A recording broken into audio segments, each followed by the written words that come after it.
El chamán, los chamanistas, el chamán, el chamanismo, se estaba platicando que yo conocí de cerca a un chamán y me daba como miedito el estar ahí con sus conversaciones y sus pláticas y sus cosas que me decía. Digo, no sé si era bueno o era malo, en el sentido de que, como chamán, pues, si era buena, no buena persona, sino más bien si era un buen chamán o un mal chamán, pero sí me daba como cuscús y de repente sentía como esta vibra rara. Pero bueno, hablemos del chamanismo. Hablemos de chamanismo. Fíjate, te voy a contar algo para que te sientas tranquilo con este malvibroso que conociste. Hace no sé cuánto tiempo escuché a un chamán de veras. Cuando digo de veras, me refiero a este grupo, a un chamán indígena, que me dijo algo sensacional. Perdón por las palabrotas, pero vienen incluidas en la cita textual. Se me quedó viendo y me dijo, ustedes están bien pendejos, porque quieren aprender en los libros, porque quieren que otro les enseñe. La mera verdad es que solo se puede aprender en los sueños. Uy, Eso eso es es lo importante. profundidad. Es un mundo diferente. Tú y yo, y cualquiera de las personas que nos está oyendo, más o menos estamos pensando en gente urbana o apenas rural, tenemos claro que hay dos cosas diferentes. Una de ellas es la vida real, que es esta en la que ahorita estamos, y otras son los sueños. Podemos soñar las cosas más disparatadas que a ti se te ocurran, o las más sabrosas, o las más mojaditas, y ya la cosa Ya cada está... quien decide, ¿no?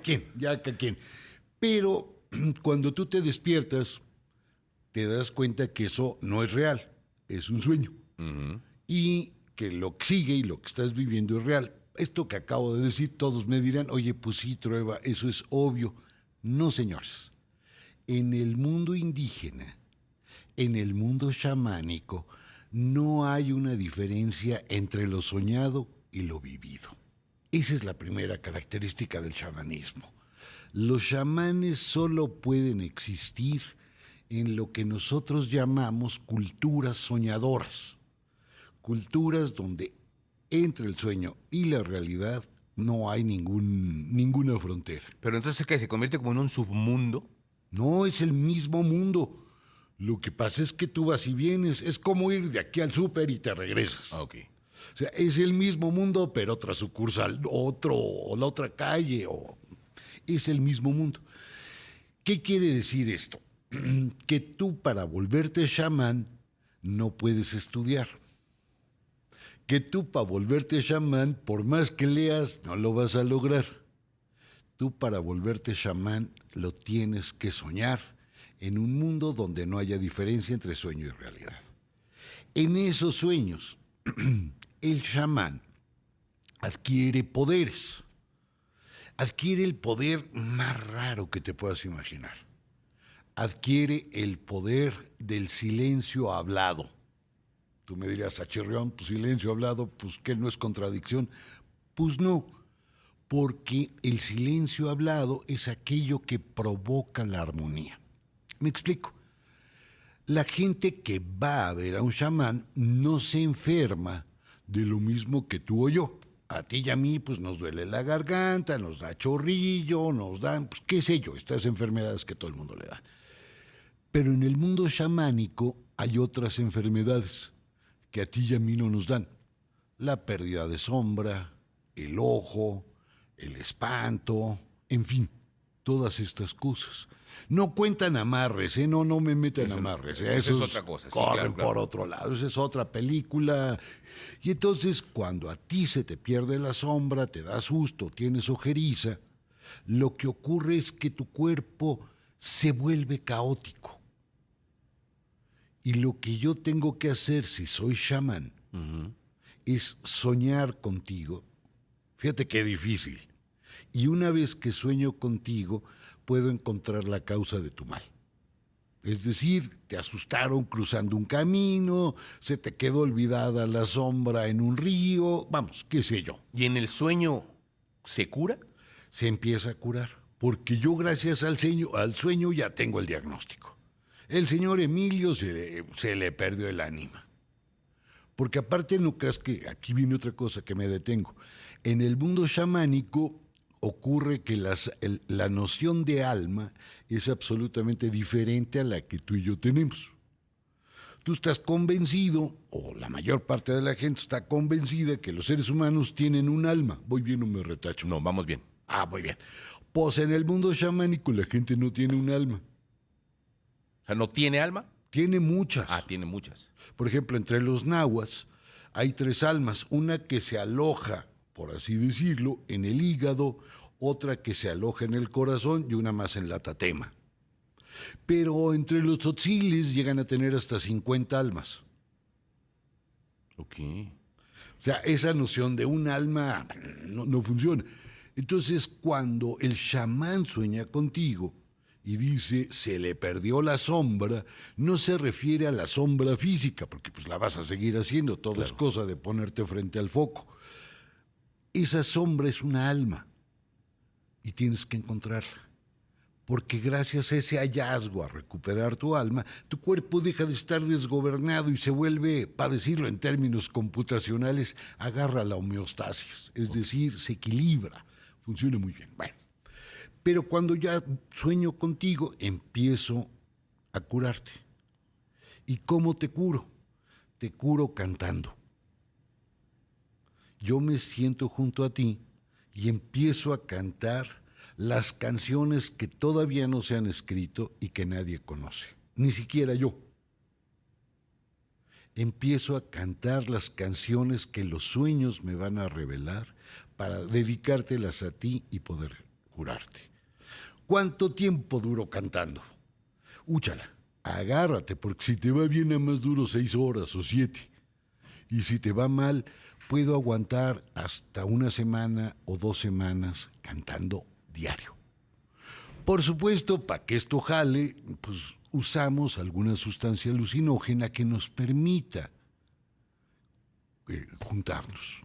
Es decir, en primer lugar, un chamán es un sanador, pero no es un sanador que cura males contemporáneos. Ayer me tocó ver una cosa en esto de los hoteles más chichos de la galaxia, ya ves que hay 1000 programas de eso, y estaban anunciando uno que era muy, muy bueno según esto, y llegaba una que es que chamana y le decía al huésped, un españolete, le decía, te voy a limpiar el aura con mis poderes chamánicos. Falso. Un chamán no podría creer en el aura, porque implicaría que hay un alma. Y este cuate debería de tener, veto a saber cuántas, cada quien tiene el número. Bueno, no pasa nada de eso. El chamán es antes que nada un curandero. Y es un curandero que además de cantar, además de fumar es muy importante para los chamanes, porque te echan el humito. Y echarse unos alipuses también es importante porque aguantan un buche, muchos de ellos, y te lo rocían así como si fueras calzón a planchar. Sí. Así, lo cual, pues digo, no, a mí no me parece muy agradable, pero bueno, eso es lo que hacen. Pero después de esto, tú te vas a curar. Pero hay algo importante. Si no eres de ese grupo indígena, no te curas. Porque son enfermedades culturales, no son enfermedades físicas. A ver, entonces, quienes se van a curar supuestamente de la ciudad a lugares en donde se practica el chamanismo, no se van a curar. No, nada más se hacen güeyes. O sea, Para nada más- decirlo clarito, se hacen tontos, se hacen mensos. O se los hacen mensos. Es más bien, porque uno va pensando en que, bueno, hay quienes creen en esta parte y viajan justamente, específicamente, a tratarse con un chamán y resulta que no funciona. No, claro que no, y el chamán lo sabe, y los indígenas lo saben. Lo que pasa es que tienen claro que hay que hacer negocios con los mestizos. Tú llegas a la zona huichola y todo lo que te venden los huicholes, que es que para prácticas chamánicas, ninguna cosa es. Por ejemplo, estas máscaras que hacen con Shakira no se usan en los rituales huicholes. Te las hacen para burlarse de ti. En realidad es tu cara. Tu cara de menso, ¿no? Exacto. Los ojos de Dios que te venden no se parecen a los ojos de Dios que se usan en la práctica chamánica. Pero ellos saben que los turistas quieren comprar esas cosas. Sí, es atractivo turístico. Exacto. Entonces les diseñaron a los turistas, digamos, todo un conjunto de artesanías, todo un conjunto de rituales que los dejan muy contentos, les pagan muy bien, pero no tienen que ver con el chamanismo. Pues eso es todo lo que se hace en el Zócalo, en la Ciudad de México. Exactamente, Y nada de exactamente. eso funciona, que hasta formados están para que les hagan las limpias y... Exacto. Pero es un atractivo turístico que los grupos indígenas aprendieron a usar. O sea, dicen, bueno, si a mí me van a pagar porque le escupa, pues Pues te le escupo. Me van a pagar porque le pase un saumerio, pues se lo pasamos y le cobramos el doble. Y vamos, hasta puedes llegar al chiste de pásele un huevo por la cabeza y se muere. Claro. Claro, eso todos sabemos por qué. Sí, sí, sí. No pasa del ombligo. Entonces, el asunto es que los grupos indígenas tienen muy claro lo que queremos los mestizos y nos lo venden. Pero no nos venden sus prácticas rituales. Porque esa práctica ritual no se puede enseñar. Y si se enseña, tiene que ser a la persona adecuada. Por ejemplo, te pongo un caso de otro tipo de chamanismo, los que son los graniceros, que hay aquí, digamos, desde más o menos donde empieza la sierra en Cuautla y te sigues derecho hasta Puebla y la zona de la Malinche, todas esas zonas de graniceros. Para ser granicero de entrada te tiene que caer un rayo y tienes que sobrevivir. O sea, el primer requisito, perdón que lo diga, no está fácil. Sí, claro. Pues eres una en 3 billones de personas que te podría caer un rayo. Exacto. Ahorita nos sigues contando, maestra Órale. Prueba, de esto. Vamos a hacer un espacio publicitario, vamos con nuestros patrocinadores. Regresamos, estamos platicando de chamanismo, de los chamanes, y ahorita volvemos. Esto es QTF. Escríbenos, y por supuesto también nos pueden escribir, nos pueden hacer comentarios, nos pueden sugerir temas, eso es súper importante para nosotros, pues para enriquecer el programa, eso nos gusta muchísimo, que nos hagan saber sus inquietudes. Bueno, estamos platicando de los chamanes y el chamanismo, estamos platicando también de los graniceros. De los Que graniceros. es uno en un trillón, yo creo, el que te caiga un rayo y entonces rayo. te convierta en granicero. Exacto. Pero una vez que eres granicero, tienes que aprender a soñar. De nueva cuenta. O sea, es otro Es punto. el siguiente paso. Y aprendes a soñar con otro granicero. Y tú tienes el poder, fíjate nomás, de tener un chicote, un látigo. Y con ese látigo alejar a la lluvia mala. Es decir, a lluvia que no le hace bien a la cosecha. Es decir, cuando llueve de más, por ejemplo, y se pudre toda la cosecha, esa lluvia mala la puede derrotar el granicero. Y se trepan a los cerros, a la Malinche, a las faldas del Ixtla, en fin, a toda esta zona serrana, y tienen ahí una serie de cruces apuntadas hacia las milpas. En esas cruces apuntadas hacia las milpas, ellos retan a las nubes, retan al rayo, retan al relámpago y luchan con él a latigazos. Si ganan la lucha, la lluvia que cae es la justa y necesaria para que todo funcione. Es decir, no solo te curan a ti, digamos, un chamán tiene cierto control sobre fenómenos naturales. Se pueden curar al universo. Algo así, pueden curar, por lo menos dejémoslo en la naturaleza. Okay. En la naturaleza sí le pueden meter mano, pueden lograr que llueva o que pare la lluvia, pueden derrotar algunos insectos. Por ejemplo, una plaga de langostas podría ser derrotada por un chamán. Ahora, ¿un chamán es una especie de semidios? No, ¿O tendría que ser, o hay otro nivel, o no creen, o no comparten, o no tienen nada que ver? no es una figura divina, es un hombre que tiene un alma pesada. Cuando digo alma pesada, me refiero a que tiene un cierto poder en sus almas. Ese poder puede ser para cosas tan simples, por así decirlo, como curarte el mal de ojo, o tan poderosas para derrotar a los rayos. Pero fíjate lo más curioso, esa tradición, la tradición chamánica, demuestra de manera tan violenta como la manchita en la rabadilla que somos asiáticos.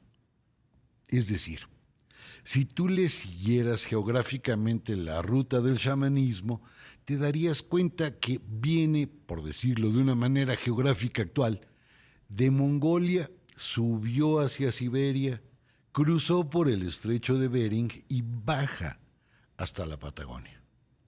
Es decir, es una tradición no americana. Es una tradición que llegó junto con los primeros pobladores. Con el hombre de Pekín.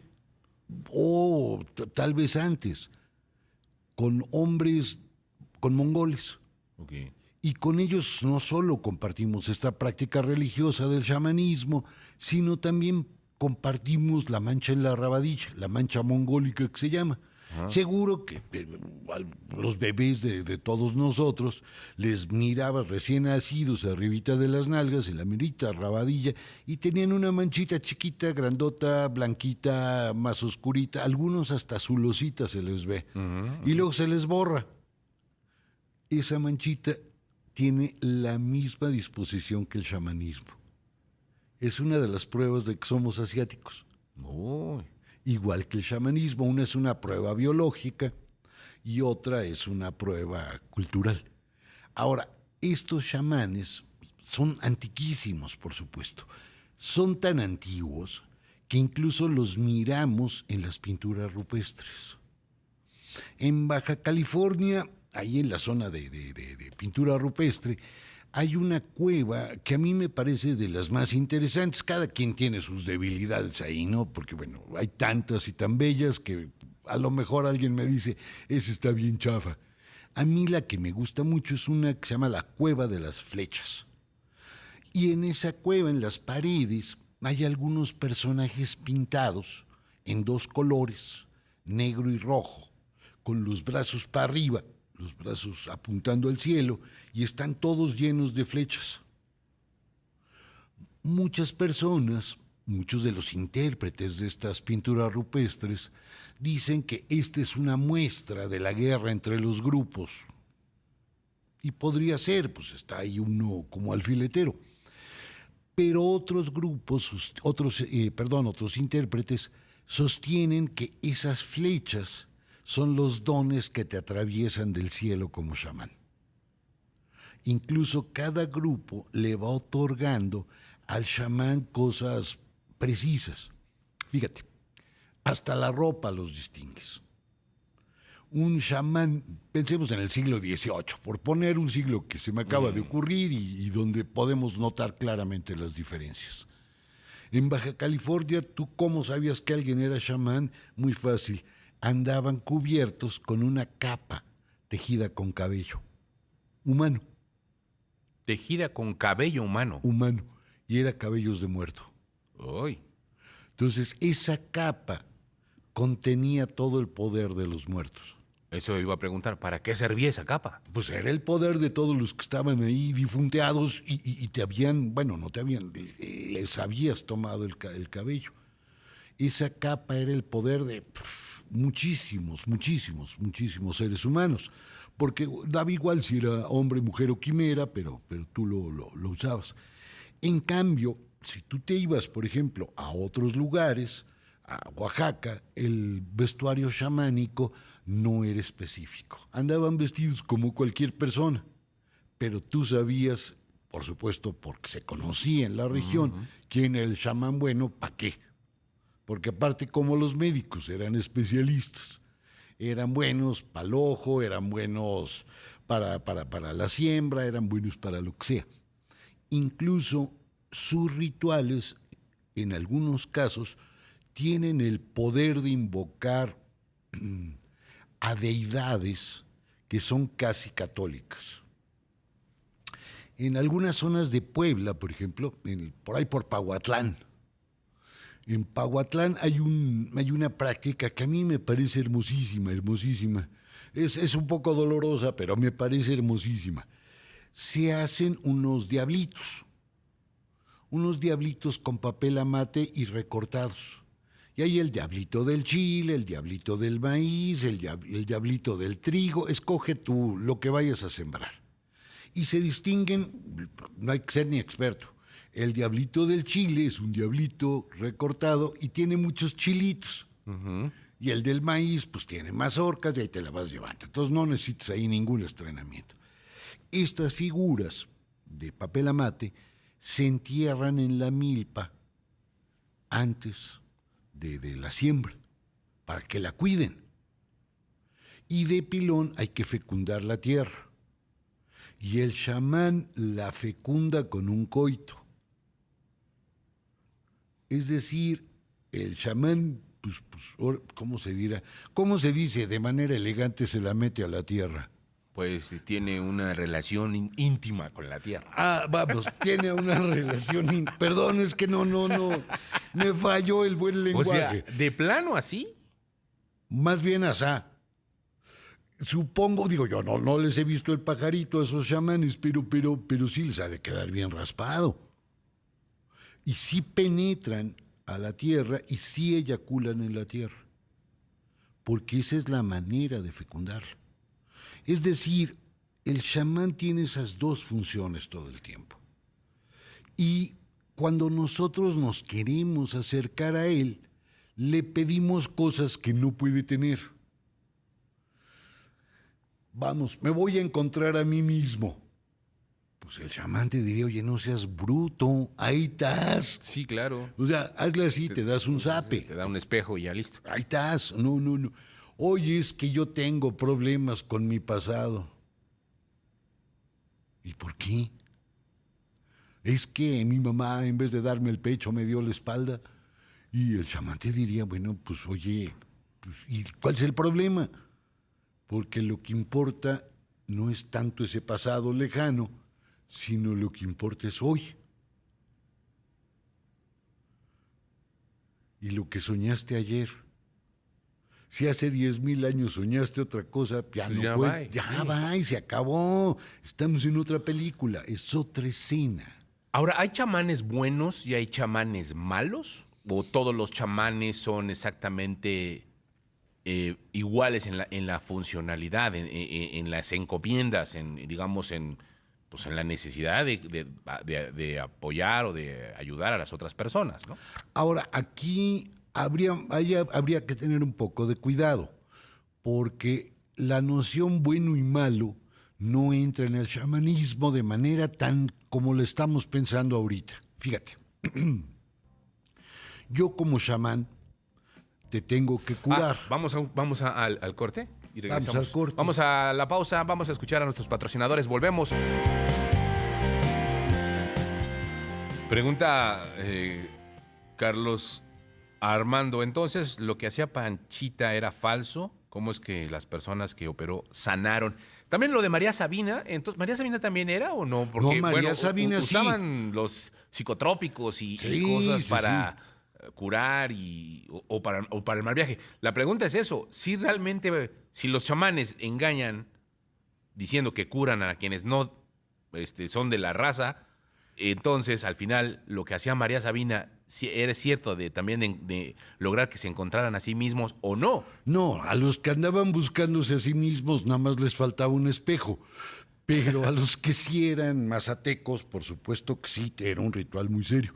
El caso de la Pachita o la Panchita es absolutamente diferente. Para los que no sepan, la Panchita era, digamos, la bruja profesional de la colonia Roma. Vivía en la Roma Norte, en lo que hoy llamamos el edificio, la Plaza Río de Janeiro, donde está la copia más pinchurrienta del David de Miguel Ángel.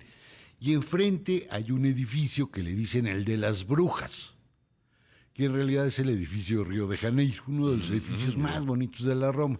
Bueno, la Pachita ahí vivía y hacía operaciones espirituales.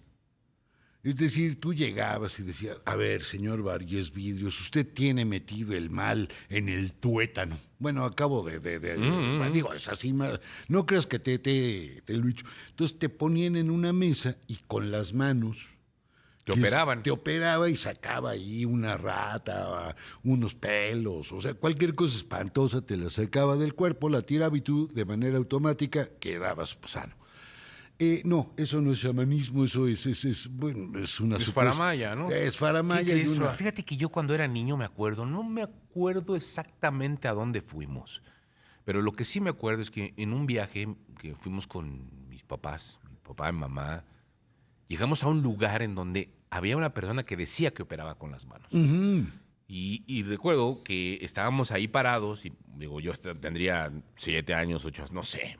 Me impactó porque el cuate está ahí, ¿no? O sea, y quién sabe de dónde demonios se agarran los vísceras de pollo, porque yo me imagino que eran eso. Ajá. Entonces te hace así, ¿da? Y de repente empieza a sangrarle las manos y saca y saca el mal. Y se Sí. ve que son así pedazos de vísceras de pollo, yo creo, no sé.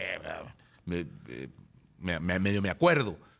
Pero luego, en algún momento, en algún documental y una película, vi ese aspecto de cómo trabajan con para tomar estas vísceras de pollo sin que la gente se dé cuenta y hacer el falsete ahí de, uy, va, pum, pum, y ya, ¿no? Y se supone que operan y ya curan. Sí, por Entonces supuesto. terminan siendo también mentira. Mentira, esa es una mentira por los cuatro costados.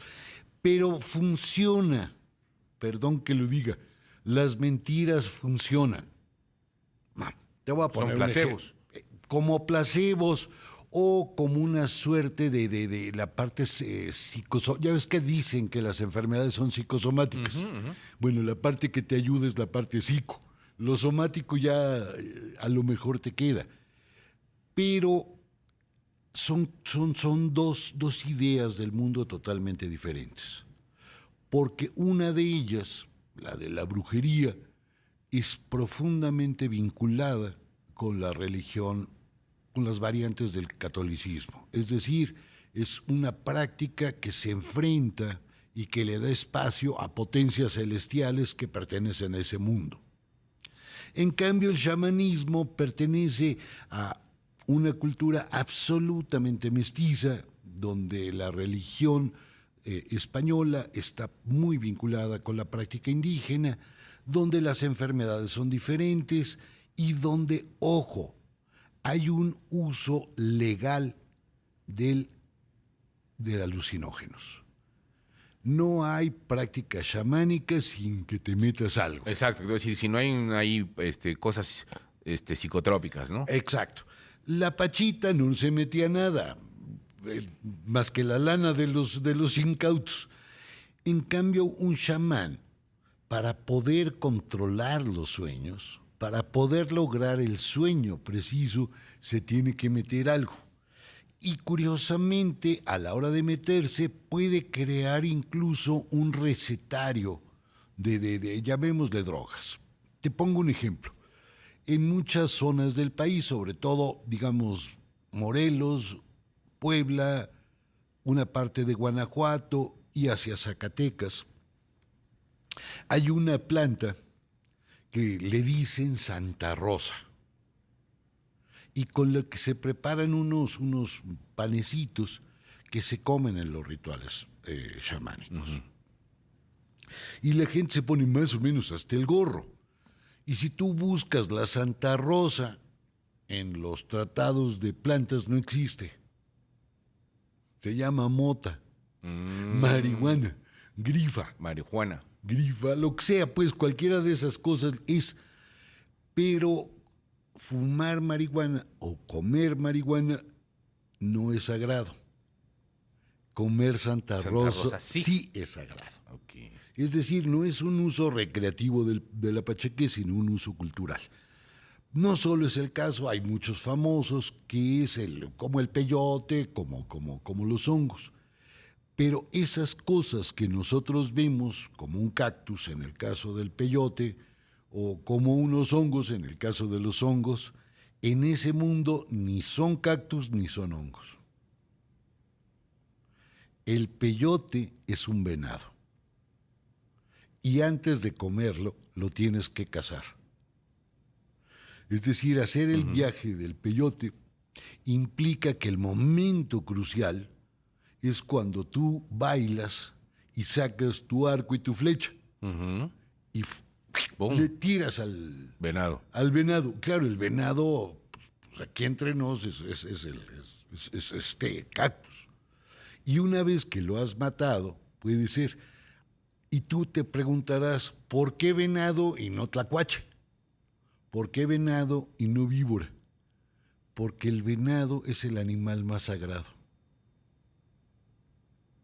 Entonces, como es el más sagrado, es el que más te acerca a Dios.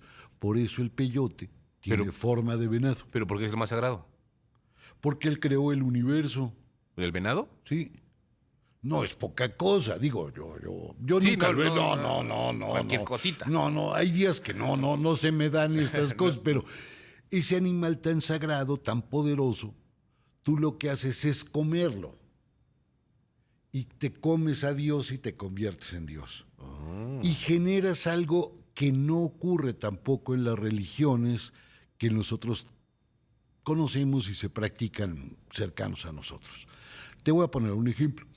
Tú llegas a una iglesia y hay una cruz con Jesús ahí crucificado. Ese no es Jesús. Todos estamos de acuerdo. Digo, es una representación de Jesús, perdón que diga algo tan tonto. No solo eso, ese objeto que está ahí no es Dios, es una representación de Dios. Y por último, ese objeto es de gran respeto, pero no es tan sagrado como Dios. ¿Muy bien? Sí. Cuando tú eres un chamán y pintas o dibujas tu sueño, acabas de inventar a Dios. Estas telas, estos cuadros que hacen los chamanes, coras, por ejemplo, o huicholes, con estambre, no los que venden ahí en Coyoacán, hablo de los de veras, sí, de los por reales. supuesto, de los reales, que los hacen con estambre y cera de Campeche.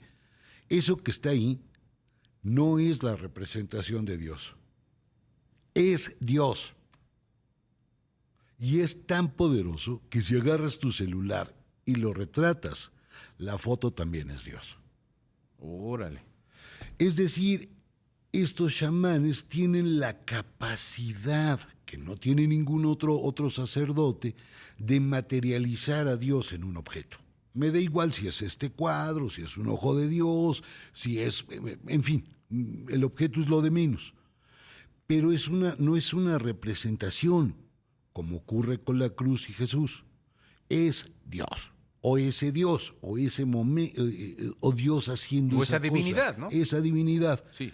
Lo cual no es poca cosa. Digo yo, no ejerzo, pues, pero sí están muy canijos. Sí, pues están en otro nivel. Ya se nos está acabando el tiempo. ¿Qué pasó con Jacobo Greenberg? Mira, Jacobo Greenberg era una de las personas que trabajó mucho con este tipo de asuntos y andaba metido en cosas de percepción. Sabemos que desapareció. ¿Qué quiere decir desapareció? Perdón que diga algo idiota. Ya no está. Ajá. Muchos dicen que se lo llevaran los extraterrestres, que la CIA... Pues era uno de los chamanes creo el más conocido. Sí, pero no era chamán. ¿No era chamán? No, lejos de serlo. Porque, perdón que lo diga, tenía el defecto de no ser indígena, de ser mestizo. Ya se nos acabó el tiempo, pero bueno, habrá oportunidad de platicar más ampliamente de esto y otros temas. Gracias, maestro. Nos escuchamos el próximo viernes. Nos escuchamos y nos vemos aquí. Órale, ya estamos. ¿Qué tema? Bueno. Pues quédese, no se vaya. Ahorita vamos a otra cosa. Regresamos con el Mexicano Rifado y se queda aquí conmigo, ¿no? ¿Sale? Ya